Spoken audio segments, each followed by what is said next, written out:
All right, today is about solving literal equations. So a literal equation basically means it's a formula.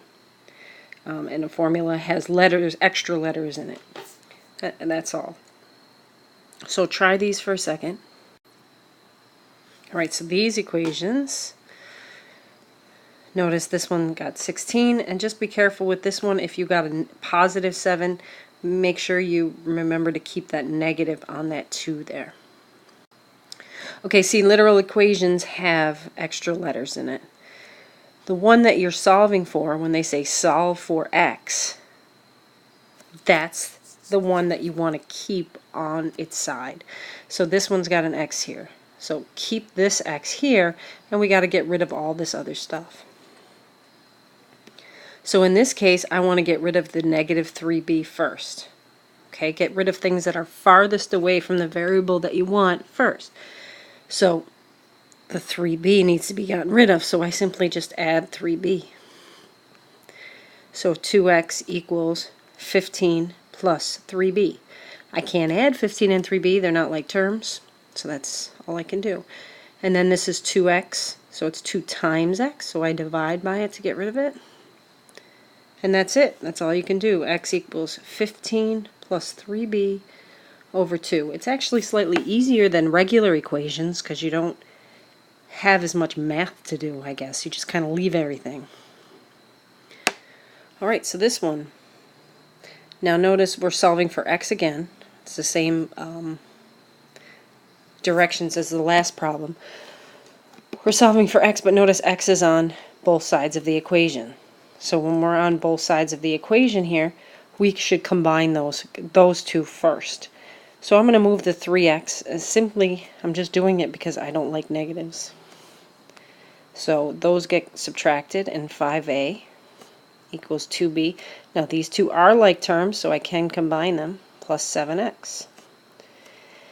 Okay, so I need to get rid of all the stuff that's with the 7x on the same side of the equal sign. So if you look here, this is the equal sign. So the 2b and the 7 are both there, so I got to get rid of them. Get rid of the one that's farthest away first, so I'm going to get rid of the 2b. So 5a minus 2b, I can't do anything there.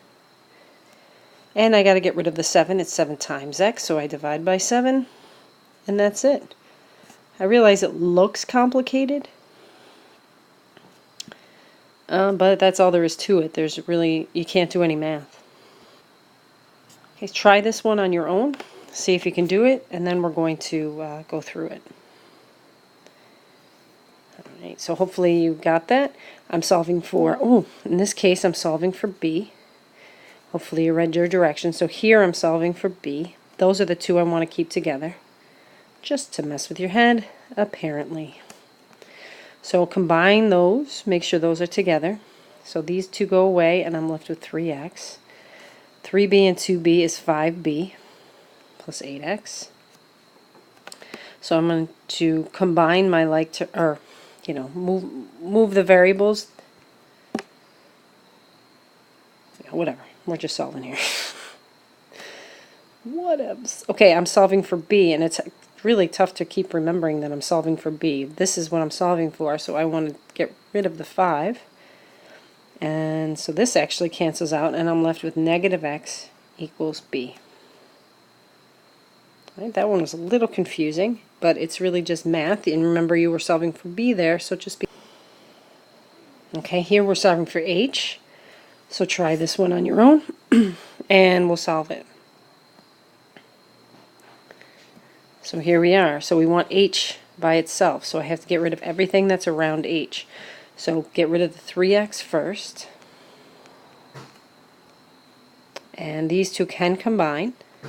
So it's negative x minus 3y equals 3h. That's an h.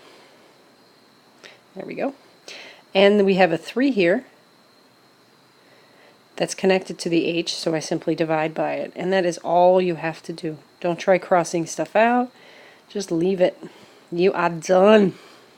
And lastly, we want to solve for a this time, so just be careful. Again, we're solving for a. So we got to get rid of everything that's connected to the a. So first, 3. Get rid of things that are farthest away first. Remember to keep that negative. Make sure the negative a comes down. Okay, and so then I need to just divide by -1. Remember, it's -1 is there. It's my son. So then divide the -1 in, or just leave it like that is actually fine. It's x plus 2 over -1, or you could have written -x minus 2. Those are the same things. Have a good day.